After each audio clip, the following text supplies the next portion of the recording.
Allahumma salli ala Muhammad.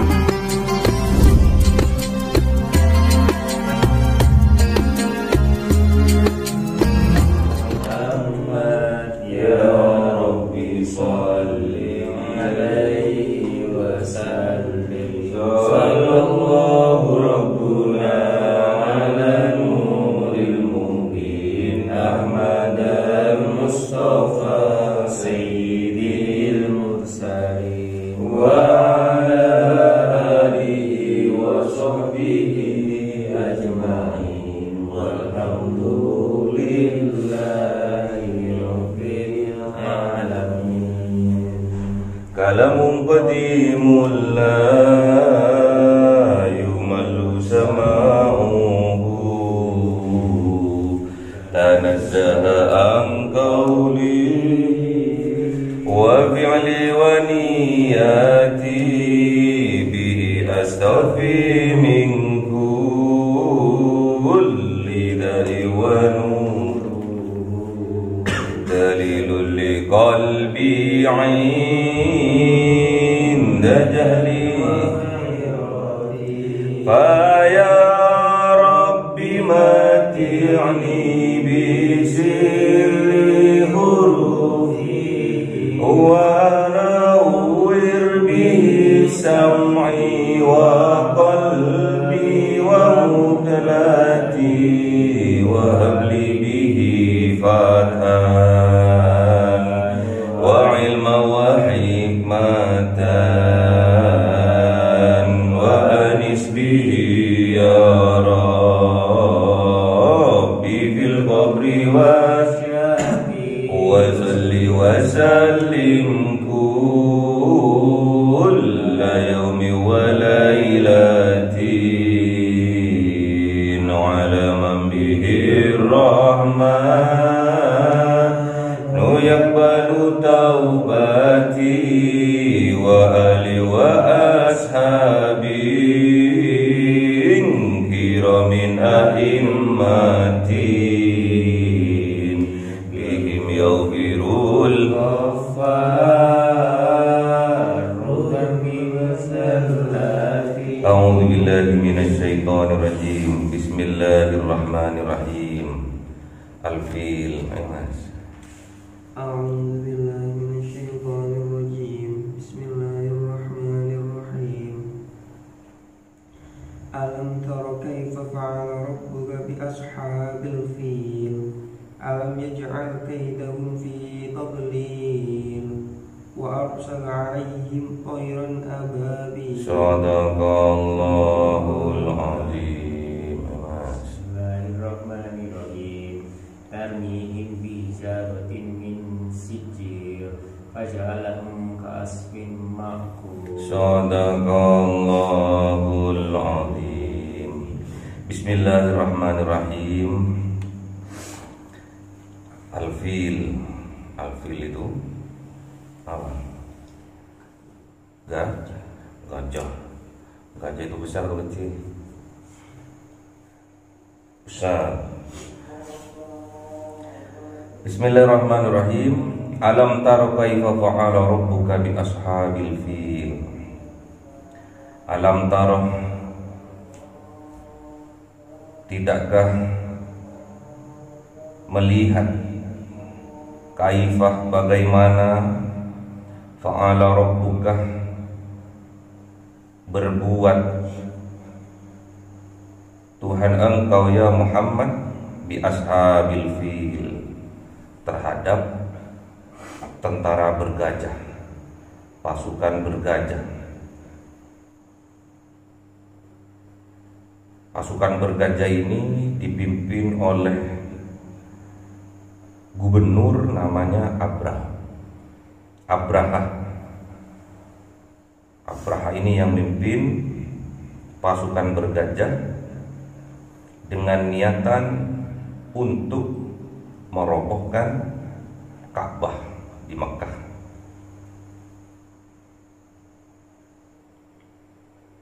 Jadi Abraha ini pakar ekonomi.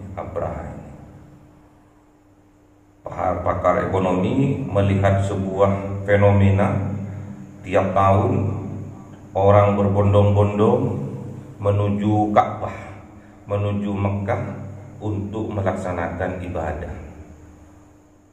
Terus buat tandingan nih Abraha ini, buat bangunan yang luar biasa megah untuk menarik perhatian turis. Jadi orang berhaji menurut mereka, menurut Abraha ini adalah turis.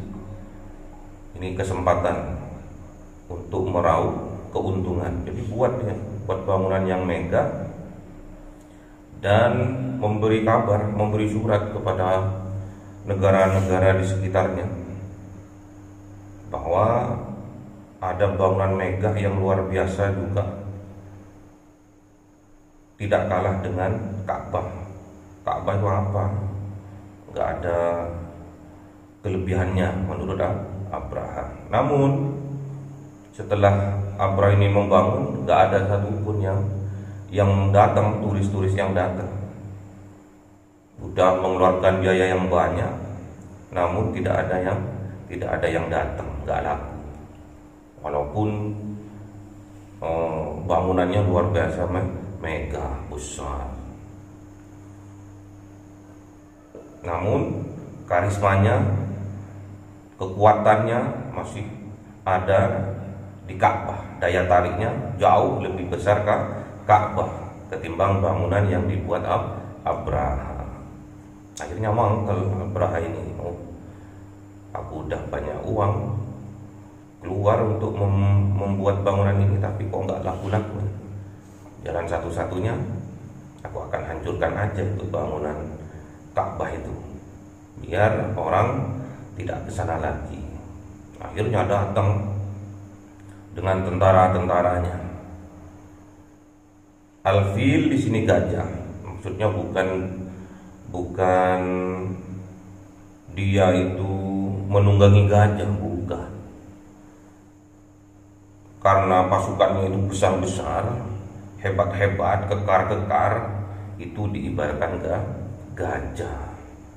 Kayak pasukan katak, pasukan amfibi.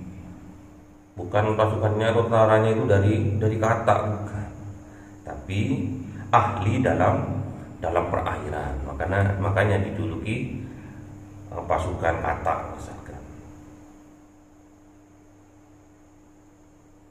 Jadi al-fil di sini adalah menggambarkan bahwa tentara-tentaranya, pasukan-pasukannya Abraha ini besar-besar dan ahli-ahli, seperti gajah gede-gede gitu.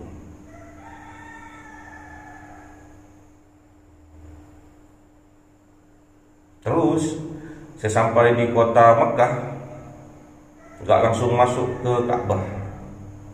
Hatinya ada keresahan di situ.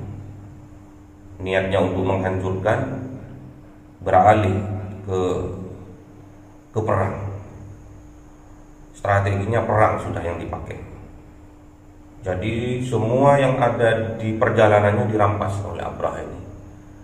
Kekayaan dari penduduk kota Mekah pada saat itu dirampas, termasuk onta-onta, kambing-kambing, semua dirampas. Dan termasuk di situ adalah milik dari kakeknya Kanjeng Nabi Muhammad sallallahu alaihi wasallam. Siapa kakeknya? Abdul Muthalib. Terus ditanya oleh Abraha, siapa pemimpin dari kota ini, dari balan sini? Siapa pemimpinnya? Orang semua bilang adalah Abdul Muthalib. Panggil ke sini. Panggil. Nah, sekalian katanya Abdul Muthalib, sekalian aku akan urus onta-ontaku yang dirampas.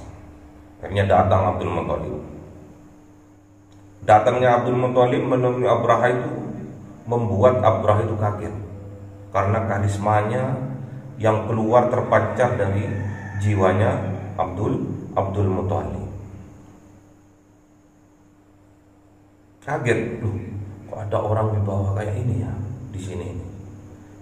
Kenapa kok bisa Abdul Muthalib itu berwibawa sedemikian rupa sehingga Abraha saja sungkan, bergetar hatinya, karena di dalam jiwanya Abdul Muttalib ada nur kenabian, nur dari kanjeng Nabi Yuna Muhammad, yang nantinya akan turun kepada anaknya. Siapa anaknya?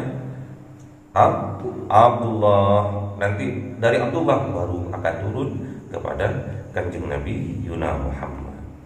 Terus ditanya sama Abraha ini, kamu pemimpin kota ini? Ya, naam, betul.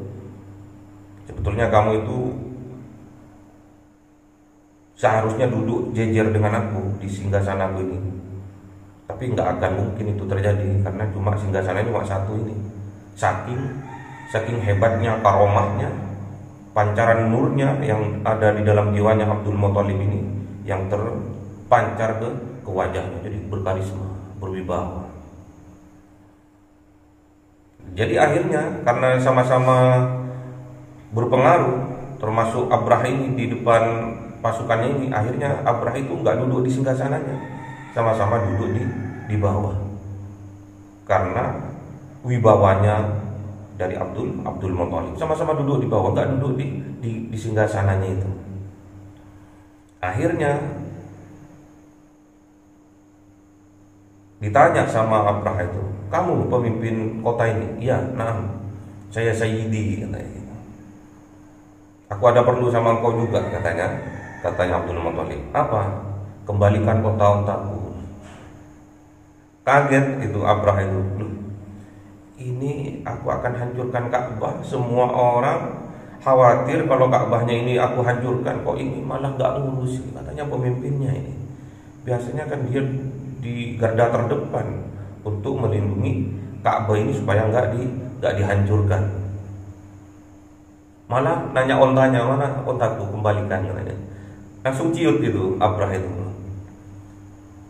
Tadi aku sungkan gara-gara karomahnya dari dalam, tapi kok ini aku kecewa ini dengan kewibawaannya ini, kok malah nanya tentang haknya sendiri, ontanya tok. Ini kedunyon ini orang ini, materialistis ini. Terus dijawab sama ini, lu kamu kok nggak nanya, kok nggak khawatir kalau Ka'bah ini kok nantinya aku hancurkan? Enggak, aku khawatir kalau untaku itu diambil kamu. Kembalikan untaku dengan tenangnya. Kembalikan untanya, ambil, mana untamu? Diambil, pulang. Terus ditanya lagi, ya terus gimana ini? Kamu nggak melindungi Ka'bah ini? Enggak. Aku melindungi punyaku aja, milikku saja. Unta ini milikku. Kalau Ka'bah itu bukan milikku, ada yang milik. Siapa? Allah. Nah, setelah mendengar ucapan Allah, ada yang memiliki, siapa? Allah. Bergetar itu hatinya Abraha itu. Ditinggal oleh Abdul Muttalib, ditinggal. Akhirnya Abdul Muttalib itu pengumuman kepada masyarakatnya itu. Kalau sekarang itu kalau di khutbah dia, ma'asyarul bahai orang-orang Islam. Kalau sekarang, ya ayyuhal mu'minun, ayo kita naik ke gunung dan kita akan menyaksikan apa yang terjadi tatkala tentaranya Abraha ini menghancurkan Ka'bah. Apakah robnya Ka'bah ini, pemilik Ka'bah ini akan diam saja? Akhirnya masyarakat Mekah itu berbondong-bondong menuju ke bukit-bukit, ke gunung-gunung untuk menyaksikan apa yang akan terjadi. Habis itu, setelah pasukannya Abraha ini masuk ke sekitar Ka'bah, akhirnya datanglah burung-burung kecil yang melempari mereka.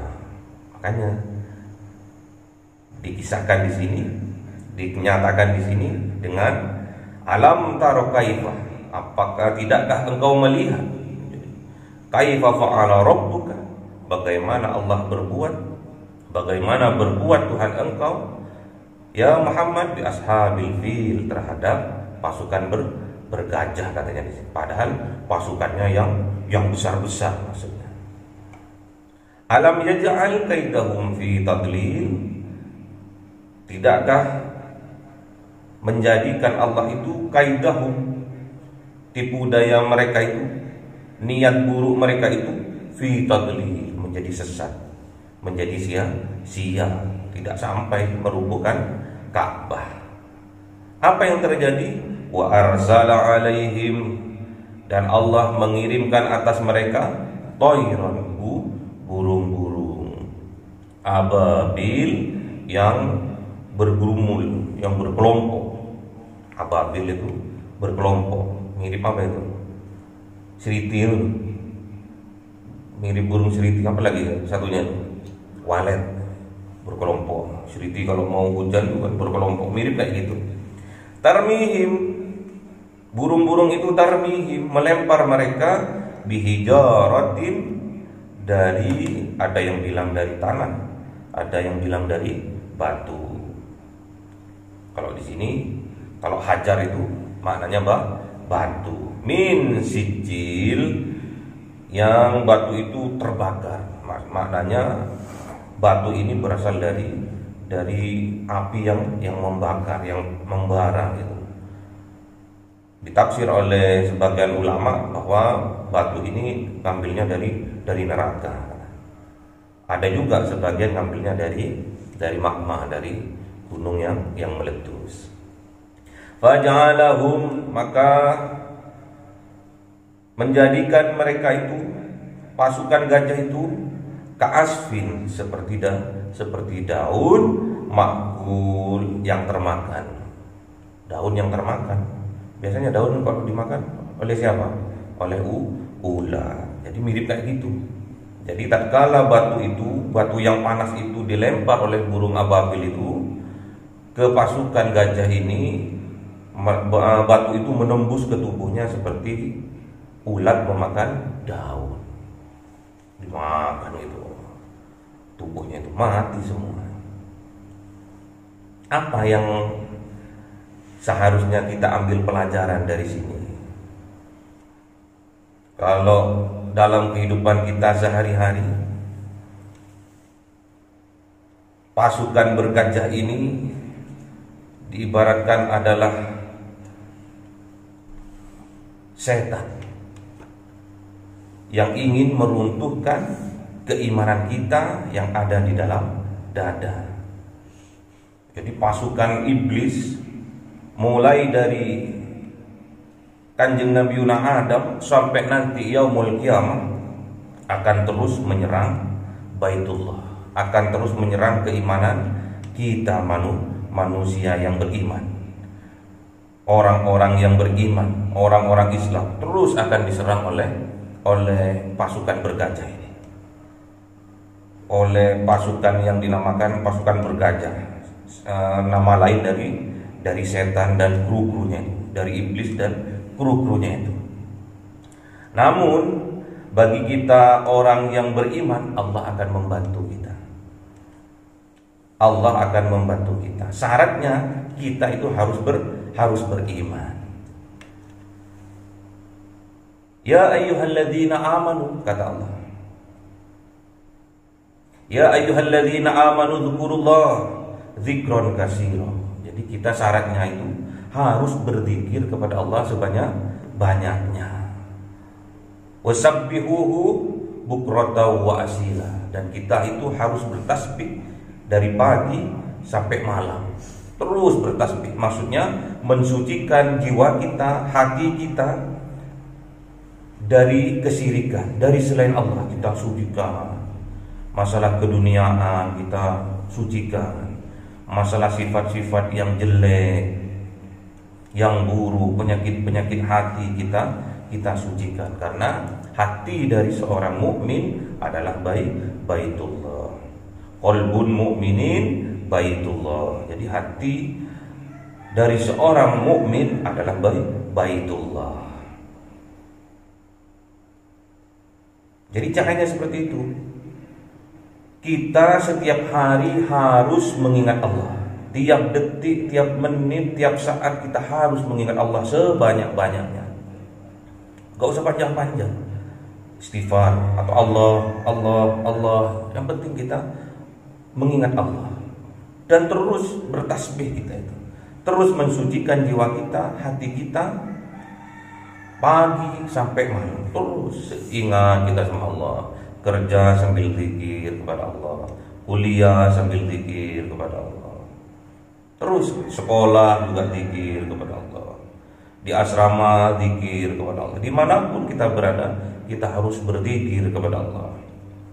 Kalau kita sudah berzikir kepada Allah, terus kita selalu mensucikan jiwa kita pagi, malam, maka Allah Subhanahu wa taala huwallazi yusolli alaikum. Allah akan menyambung dengan kita. Allah akan merahmati kita. Walladzi yusolli alaikum, kata Allah. Aku akan sambung dengan engkau, hambaku. Jadi kalau udah disambungi sama Allah, cintanya disambungi sama Allah. Kalau Allah zikir, pasti hambanya itu zikir. Kalau hambanya zikir, pasti Allah zikir kepada hambanya. Ingat terus, sama-sama mengingat hambanya, ingat kepada Allah, Allah pasti mengingat hambanya. Terus wa malaikatuhu, dan para malaikatnya Allah itu, khususnya malaikat muqarrabin, liyukhrijakum, akan mengeluarkan kita umat Islam ini, umat yang beriman ini, hambanya yang beriman ini, minadh dhulumati ilan nur, dari kegelapan menuju cahaya yang terang benderang, cahayanya Allah, nurnya Allah, petunjuknya Allah. Wa kana bil mu'minina rahima. Kalau sudah disambungi oleh Allah dan para malaikatnya Allah mengeluarkan kegelapan menuju ke cahayanya Allah, ke petunjuknya Allah itu, maka wa kana bil mu'minina rahima, maka orang yang mukmin tadi berada di dalam kasih sayangnya Allah. Kalau kita udah disayang sama Allah, kalau kita sudah dicintai oleh Allah, pastinya dosa-dosa kita akan diampuni oleh Allah. Pastinya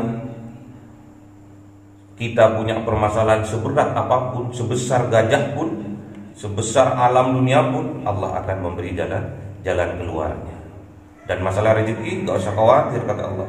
Wa may yattaqillah yaj'al lahu makhrajan wa yarzuqhu min haitsu la yahtasib. Allah akan beri rezeki itu, rezeki yang melimpah, yang barokah, dari arah yang tidak disangka-sangka sebelumnya. Jadi kita harus, syaratnya kita harus beriman. Orang beriman itu harus berzikir terus-menerus, harus mensucikan jiwanya terus-menerus, agar Allah yusolli alaikum, agar Allah menyambung, memberi rahmat kepadanya. Dan pastinya setelah Allah menyambungi hambanya ini, pastinya malaikat-malaikat muqarrabin akan mengeluarkan dari kegelapan menuju cahaya petunjuknya Allah. Wa kana bil mu'minina rahima, dan pastinya orang yang mukmin itu berada di dalam kasih sayangnya Allah. Jadi kita dalam menghadapi bulan suci Ramadan ini, besok nanti malam kita udah mulai tarawih, kita harus sucikan jiwa kita. Kita harus memperbanyak zikir kepada Allah, memperbanyak tasbih, tahmid, tahlil, takbir, memperbanyak ngaji, memperbanyak sholat sunnah, agar puasa kita bermutu, agar puasa kita diterima oleh Allah Subhanahu wa ta'ala. Jaga hatinya. Hati ini harus dijaga, harus terus tetap bersih, dibersihkan terus dengan bertasbih kepada Allah, dengan bertahmid kepada Allah, dengan memperbanyak zikir kepada Allah, karena hati seorang mukmin adalah baitullah. Qalbul mu'minin baitullah. Jadi Allah berfirman di dalam Al-Qur'an, inna awwala baitin wudi'a lin-nasi lalladzi bi Bakkah mubarakau wa hudal lil alamin. Jadi baitnya Allah yang pertama diciptakan oleh Allah adalah dimasukkan ke dalam jiwanya manusia yang berada di Bakkah.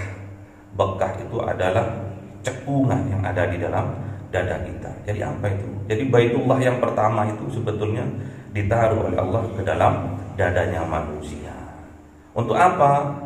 hudal lil alamin, untuk menjadi petunjuk bagi manusia itu. Jadi sampai itu supaya hati ini bersih dan mendapatkan cahaya petunjuk dari Allah, selalu memperbanyak zikir kepada Allah. Semoga dalam bulan suci Ramadan ini yang akan datang besok ini, kita menyambutnya dengan bersukacita, karena Allah akan menghapus dosa-dosa kita. Di 10 pertama Allah akan memberi barokah, di 10 yang kedua Allah akan mengampuni dosa-dosa kita, dan di 10 terakhir Allah akan menjamin kita idzukum minan nar, dari api neraka. Kita akan dijauhkan dari api neraka. Makanya sampai harus siap-siap sekarang. Mulai sekarang harus siap-siap. Man fariha biduhuli Ramadan harramallahu jasadahu ala niron, kata Rasulullah. Jadi siapa-siapa orang yang bergembira dengan masuknya bulan suci Ramadan, Allah haramkan jasadnya dari api neraka. Allahumma arhamna bil Qur'an waj'alhu lana imama wa nura wa huda wa rahmah. Allahumma dzakirna minhuma nasina wa 'allimna minhuma jahilna warzuqna tilawatahu ana al-laili wa atrafan nahar waj'alhu lana hujjatan ya